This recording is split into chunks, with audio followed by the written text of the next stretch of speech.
Somos más vulnerables de lo que pensamos, somos falibles y necesitamos apoyarnos unos en otros. Aprender que la enfermedad mental no es sinónimo de estar inválido, es decir, que soy un ser como todos, que no se ve diferente. Sobreviví a esto, pero no cualquiera lo hace. Ya no tengo cómo volver atrás. Ahora es para adelante. Ahora tengo que mirar la vida de otra forma. Yo pasé por momentos muy difíciles, pero salí muy transformada de todo esto.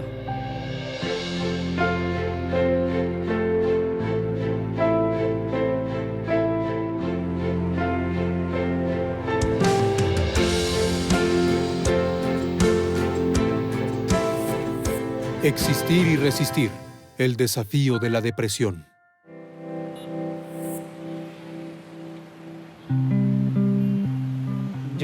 Por la mañana tomo mi camión, me voy a mi trabajo en la central de abastos. Voy a buscar frutas, legumbres, verduras y luego se las llevo a los clientes. El camión para mí es parte de mi vida, de mi sustento. Es parte de mi historia. Yo me siento una persona de bien. Siempre intenté seguir mi lado futbolista, mi lado de atleta. Siempre intenté llevar a mis amigos a correr, a hacer caminatas, andar en bici y después vino la música también. Intento llevar siempre alegría a donde quiera que llego.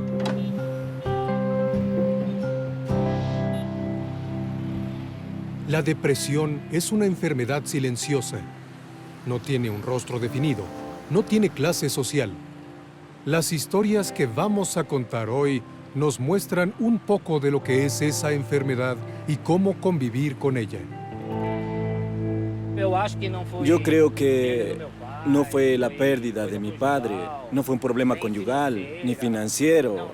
No, nada de eso. Fue simplemente el descontrol emocional debido a un exceso de cosas, el querer hacer muchas cosas. De pronto, en un momento dado, se descontroló en cierto modo y cuando me di cuenta, ya no pude volver atrás.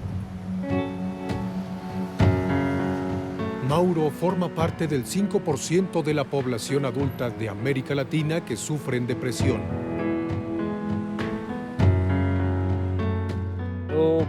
Yo comencé a entender que algo andaba mal. Había veces en que estaba en una fiesta con personas que me agradaban, haciendo todo lo que me gustaba, y simplemente me alejaba y de repente estaba llorando. Yo me preguntaba y le preguntaba a Dios, ¿qué está pasando conmigo? ¿Por qué estoy llorando? Y no obtenía respuesta. Los síntomas de la depresión pueden variar bastante, pero en la mayor parte de los casos, la tristeza es un sentimiento recurrente.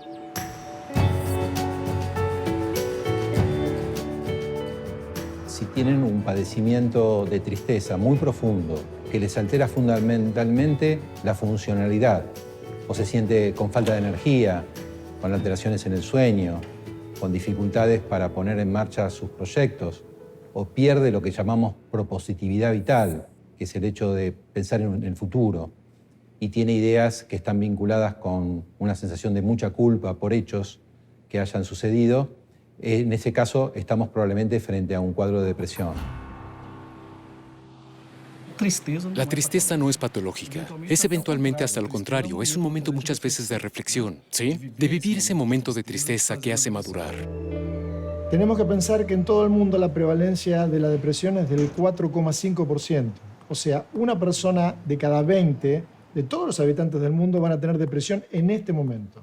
Si pensamos que por lo menos la mitad de los pacientes no tienen el diagnóstico adecuado, esto se duplicaría, haría que una persona de cada 10 esté deprimida.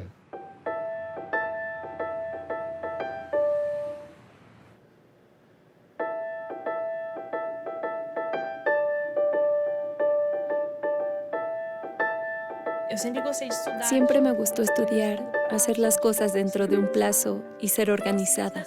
Me gustan mucho las cosas en las que viene un manual de instrucciones que debo leer para armarlas, ¿sabes? Antes de estudiar medicina, yo estudiaba ingeniería en el Politécnico. Me gradué, pero eso ya no me gustaba mucho. Pero no quería dejar el curso a la mitad, ¿sabes? Y después de que me gradué, era muy difícil encontrar empleo debido a la crisis. Y en cada entrevista a la que iba pensaba, ay, Dios mío, qué aburrido, no quiero hacer esto. Y ahí fui reuniendo valor y decidí cambiar, decidí estudiar medicina, que me interesaba desde la adolescencia. Hay un correlato entre lo que se siente y lo que sucede en el cerebro. Muchas veces hay alteraciones en la química cerebral. No es exagerado decir que la depresión tiene un componente biológico y toda depresión tiene un componente de estrés ambiental.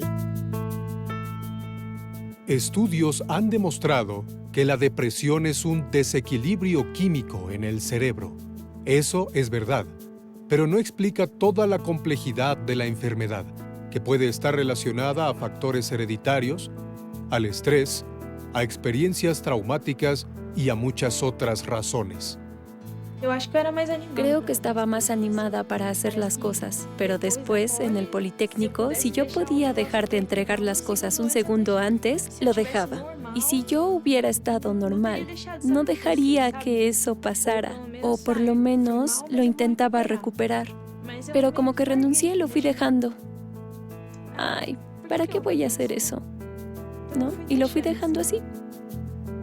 La anedonia, que es esa pérdida de la capacidad de sentir placer al realizar actividades que antes eran agradables, afecta a millones de personas en el mundo. La depresión lo que hace es robar la vitalidad de las personas y le quita la energía a todo lo que está en torno a ella. Hoy en 2020 ya conocemos, entendemos la depresión como una enfermedad que afecta principalmente nuestro cerebro, produciendo así esos síntomas psíquicos, tristeza, desánimo, ideas pesimistas, ideas de muerte, y que tiene repercusiones endocrinas, repercusiones inmunes y tiende a ser crónica y recurrente. Aquellos que tuvieron un episodio depresivo tienen mayor probabilidad de tener un segundo episodio.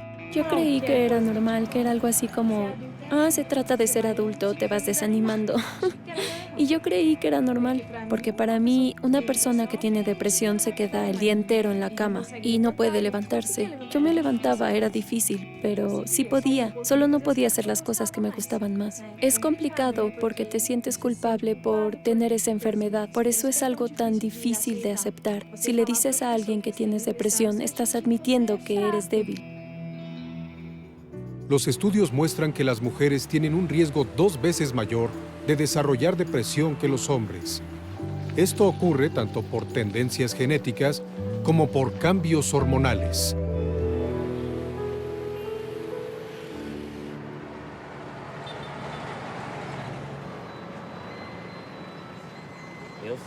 Yo tenía muchos prejuicios con la enfermedad, porque era algo que yo no conocía ni entendía. Decía que era pereza, indolencia, e incluso no diciéndolo, en mi mente lo criticaba. Vaya, ¿cómo es que un día lloras y al otro día te estás riendo? Y yo veía que ahí había un poco de actuación. El hombre a veces se resiste más, no le gusta mucho ir al médico. No le gusta hacer tratamientos. Si le pides a un amigo o a un hermano, acompáñame al psicólogo, te dice, no estoy loco.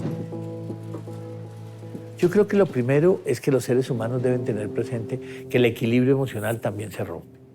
Es decir, que así como tenemos molestias físicas, podemos tener molestias emocionales. Yo creo que el estigma puede ser inclusive mortal. Uno no dice, pero ¿cómo que eres diabético? ¿Alguien que lo tiene todo es diabético? ¿O cómo que eres hipertenso? ¿Por qué eres miope? Uno no escucha ese tipo de frases.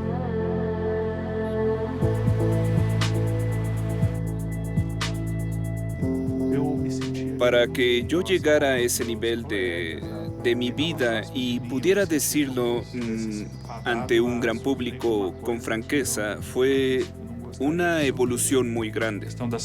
El tema de la salud mental de los médicos también está rodeado de tabúes y es un campo minado todavía, ¿no es así?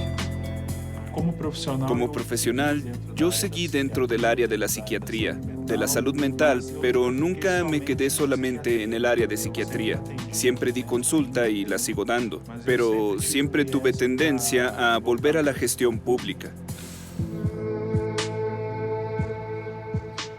Yo luché tanto contra ese diagnóstico. Es posible que en cierta medida aún siga luchando internamente, pero de una forma mucho más sutil. La lucha de Rodrigo es la misma de muchas personas con trastornos mentales. El estigma dificulta la vida de quien tiene depresión y puede hacer que la búsqueda de ayuda especializada tarde aún más. En general, los pacientes depresivos consultan con los médicos de atención primaria y no con los psiquiatras, no con especialistas en salud mental. Esto hace que muchos no tengan el diagnóstico adecuado hasta que ya llevan muchos meses o inclusive años de sufrimiento.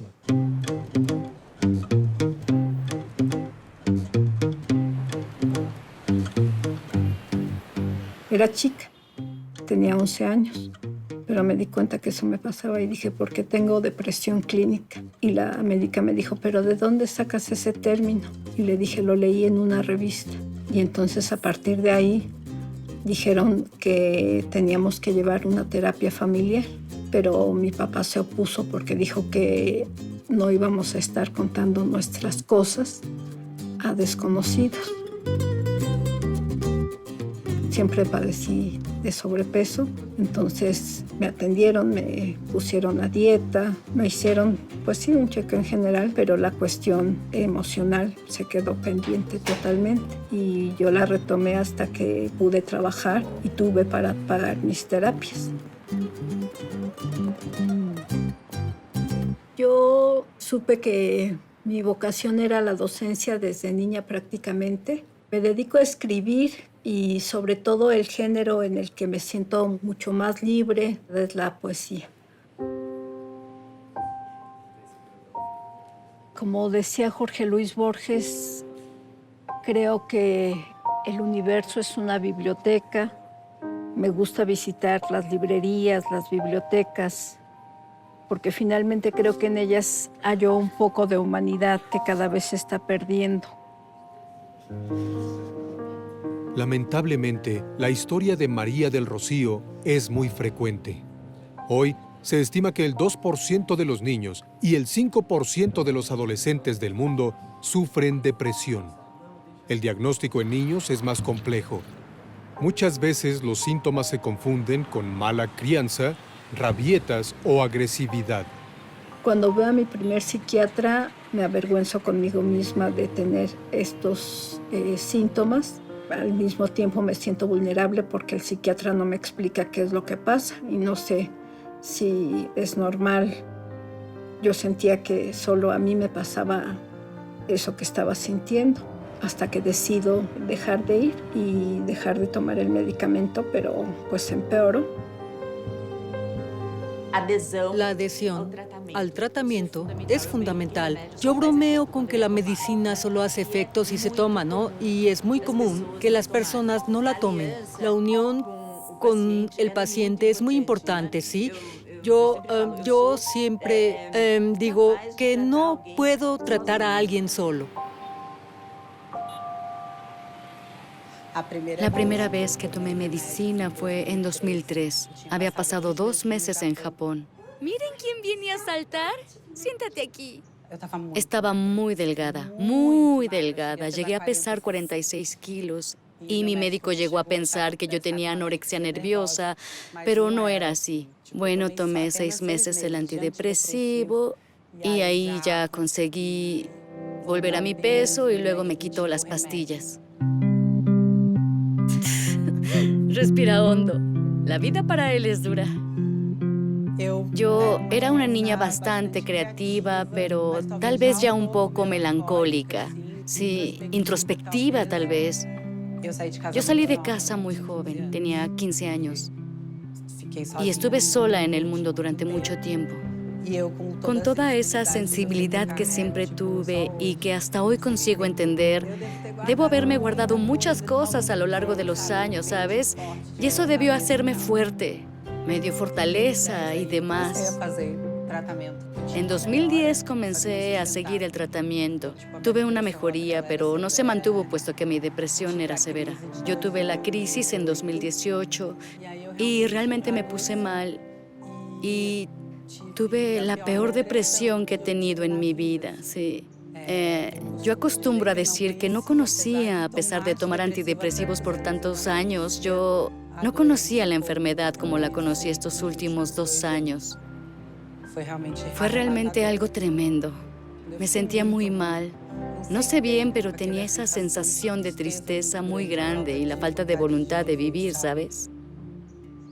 En el 20% de los casos de depresión, los episodios pueden durar más de 2 años, como fue el caso de Thalita. La búsqueda de un tratamiento temprano es fundamental para disminuir el sufrimiento y mejorar la calidad de vida de esas personas. Digo que lo negativo prácticamente se apoderó de mí. Y ahí sí yo no veía nada más. No veía los colores de las plantas, no le veía el sentido para continuar esta caminata. Ya estaba haciendo planes para ponerle fin.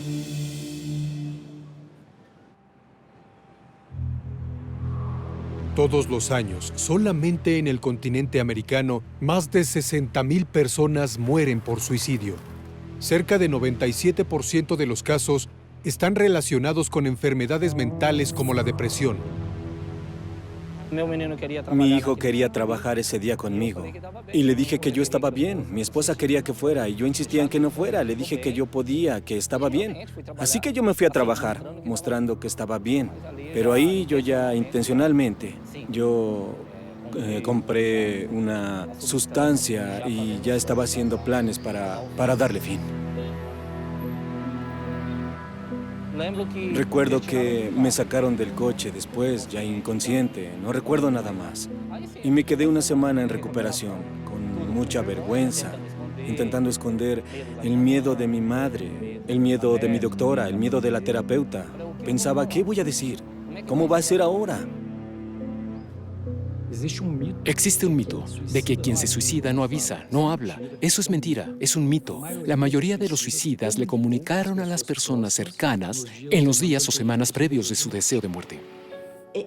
Es muy importante que a los pacientes deprimidos se les pregunte sobre las ideas de muerte. Entonces esto puede aparecer como un desearía no despertar, desearía que el avión se caiga. Y entonces mi madre llegó al hospital. Ahí ya tuve que enfrentarlo. La abracé, lloré. Claro, el remordimiento hasta ahora, no sé si sabe o no sabe, pero ahora lo va a saber, ¿me entiendes? Pero ya no tiene importancia, porque ahora ya no tengo cómo volver atrás. Ahora es para adelante. Ahora tengo que mirar la vida de otra forma.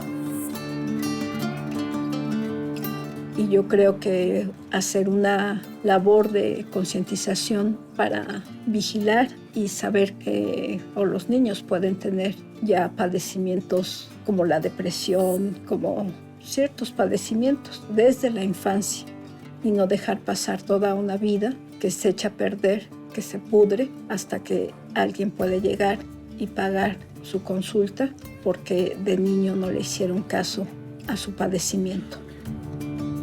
No tenemos una fórmula como tal que con esto podamos prevenir la depresión, porque los cuadros depresivos tienen una carga biológica importante. Pero creo yo que la prevención primaria es prevención secundaria. Identificar temprano, intervenir de manera precoz los trastornos mentales cambia de manera significativa el futuro de las personas.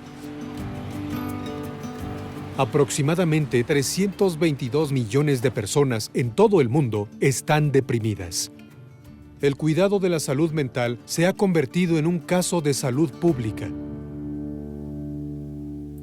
Yo creo que esa falta de cuidado ayuda a fortalecer esos estigmas de que quien tiene depresión u otros problemas mentales es débil e incapaz, y no es así. No estoy así porque quiero. Nadie quiere estar así. Son cosas que pasan. ¿Quieres sal y aceite? Sí, por favor, pero del balsámico. Dejamos atrás el modelo asilar para en la política pública buscar el modelo comunitario. Esto es, entrenar a la familia, capacitarla, quitar el estigma, no solamente a la familia, sino a todos los actores en la comunidad para que, primero, no estigmaticemos a alguien que tiene un padecimiento mental y, mejor aún, podamos brindarle las mejores herramientas e incluirlo y hacer que funcione y que tenga bienestar ahí en su comunidad.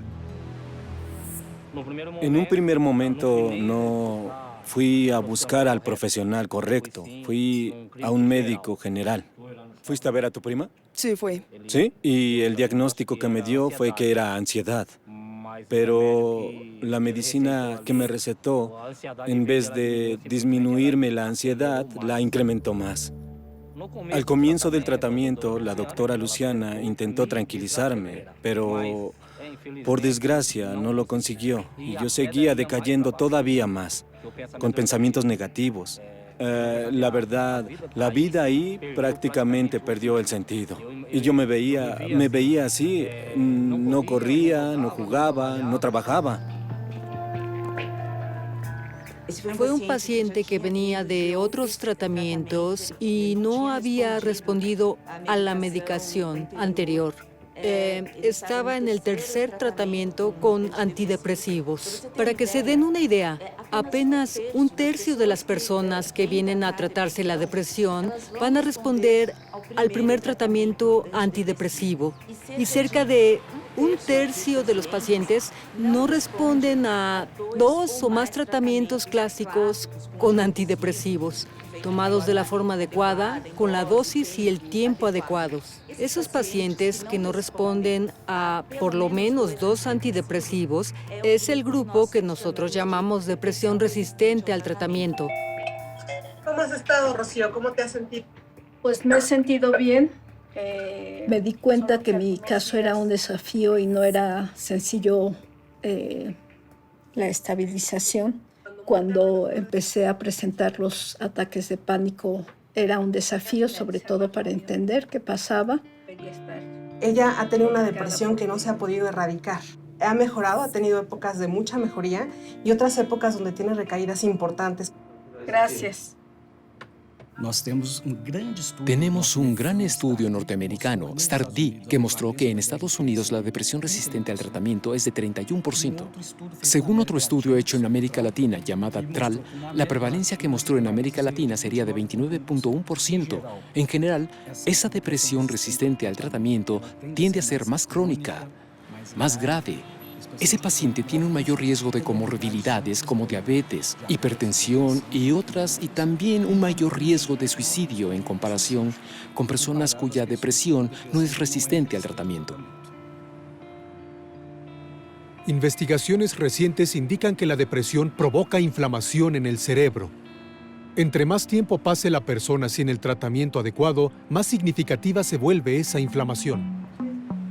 Tenemos algo muy positivo, que hoy en día los médicos, los psiquiatras, la salud, tiene un gran avance en el desarrollo de los tratamientos, tanto sean dentro de la psicoterapia como dentro de los medicamentos muy útiles para sacar a una persona de esta tremenda enfermedad. No me arrepiento en ningún momento de haber tomado el gran paso de tomar medicamento. Tomar medicamento ayuda a ser una mejor persona en el sentido de desenvolvernos mejor cuando tenemos una situación como la depresión crónica en este caso.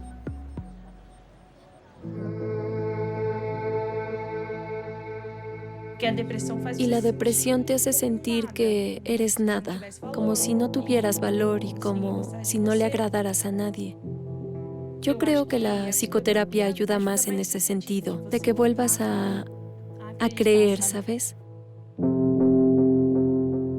El rol de las palabras y de la explicación es uno de los componentes más importantes en el tratamiento de la depresión. Nosotros, los humanos, somos seres explicativos. Y en el momento que nos explicamos las cosas, empezamos a funcionar de manera diferente. Le dimos nombre a lo que tenía. Y para mí, que algo tenga nombre es básico porque existe realmente. No existe nada más aquí porque muchas veces dije, es aquí, tengo que controlarlo y no. Cada persona siente y manifiesta la depresión de manera diferente. Además del tratamiento correcto con medicación y psicoterapia, que es fundamental, cada uno acaba buscando su propio camino para alimentar el bienestar y la calidad de vida. Yo fui buscando varias alternativas, libros, terapias holísticas. Además de la medicina convencional, yo tengo una conexión muy bonita y muy especial hoy en día conmigo misma, ¿sabes? La meditación para quien tiene ansiedad hace mucho, mucho bien. Para quien es distraído, yo era súper distraída, te hace enfocarte y demás.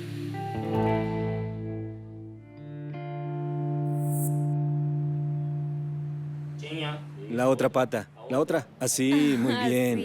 Yo creo que pasa lo siguiente. Los seres humanos necesitamos de otros seres humanos para nuestra caminata. Ven acá, pequeño, ven. Él estaba con una familia que todo el tiempo estuvo junto a él, que todo el tiempo le dio apoyo para que se tratara.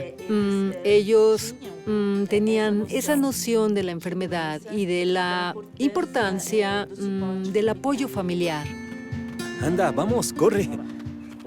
Marcelo me tomó de la mano y me llevó con la doctora. Y ahí ella me medicó y conversó conmigo.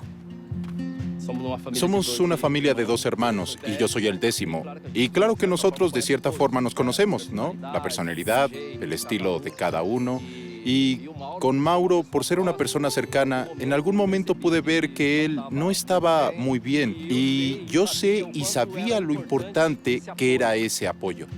Es muy importante lo que nosotros decimos que es psicoeducación. Es explicarle bien a la familia de qué se trata esto, que es una enfermedad que requiere un tratamiento, y también darle algunas indicaciones de no generarles más presión de la que tienen y acompañarlos y fundamentalmente que no abandonen el tratamiento. Y la familia no es solo quien es de la misma sangre, sino también los amigos, quien está cerca, quien escucha, quien comparte y quien apoya. El café es lo mejor del mundo. Sin café nada sucede. Cuando hablo de apoyo social, estoy hablando de personas realmente conectadas entre sí y que pueden ofrecer ese auxilio y principalmente saber cuándo buscar ayuda. Da vueltas saber qué pesca de comida. Es experto. Yo creo que estar atento, tener quien te escuche, solo con el hecho de estar disponible para escucharlo, muchas veces él mismo se reorganiza y cambia su patrón mental y se pone feliz y comienza a cantar, agarra la guitarra y se pone a bailar. Entonces creo que es estar disponible, es proponerse a estar con el otro en el momento en el que te necesita.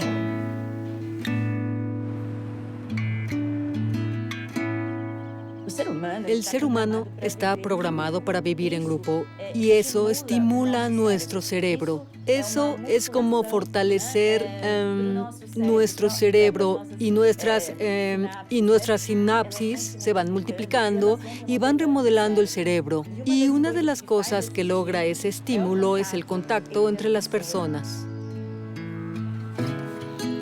Incentivar el placer y encontrar actividades que nos gusten son también pequeños pasos que forman parte de ese viaje. Lo más difícil es cambiar un comportamiento y para mí lo más sostenible. Lo que consigo cumplir es el compromiso de tomar 2 veces por semana una clase de natación. La depresión deja tu cerebro temeroso. Por eso piensa siempre del mismo modo, reacciona siempre de la misma forma, no ve caminos alternativos para comprender lo que está ocurriendo consigo mismo, con el mundo, con las otras personas. Y el cambio de hábito es una forma de romper ese ciclo vicioso del temor cerebral. Los pasatiempos, sin duda, permiten que el individuo encuentre un espacio dentro de sí mismo. Lo que llamamos el abordaje de la persona que padece un trastorno depresivo es variado y es múltiple. El pilar fundamental es la psicoterapia, la medicación antidepresiva, pero también acciones que son vinculadas con lo social, con el ejercicio físico y actividades que están vinculadas con el desarrollo personal. Eso en su conjunto genera una sinergia que hace que la persona pueda desarrollar mucho mejor que con uno solo de esos elementos. Yo ya entendí muy claramente algunas cuestiones, aspectos que necesito cuidar más, que hacen que mi vida sea mejor, que esté mejor. Y acabé creando mi propio ritual. Realmente tomé el amor. Me gusta mucho cuando percibo la diferencia que logra en mí, ¿sabes?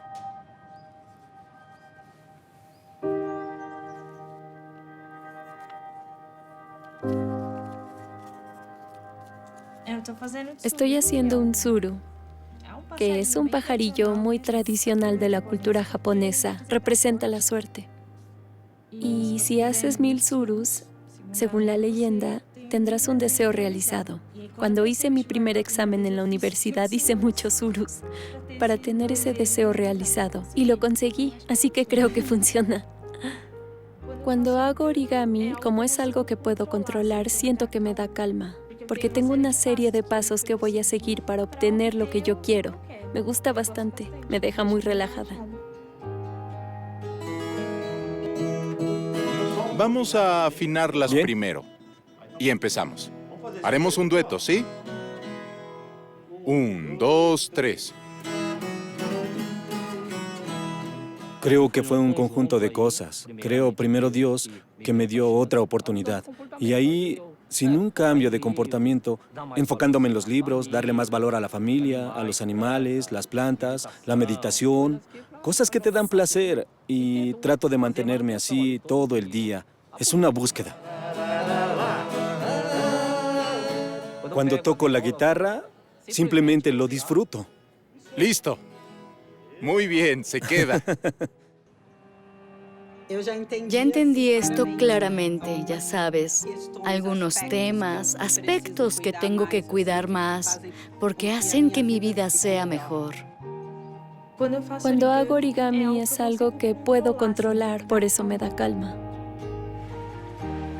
La depresión hace que tu cerebro se vuelva temeroso y el cambio de hábito es una forma de romper este círculo vicioso, este temor cerebral.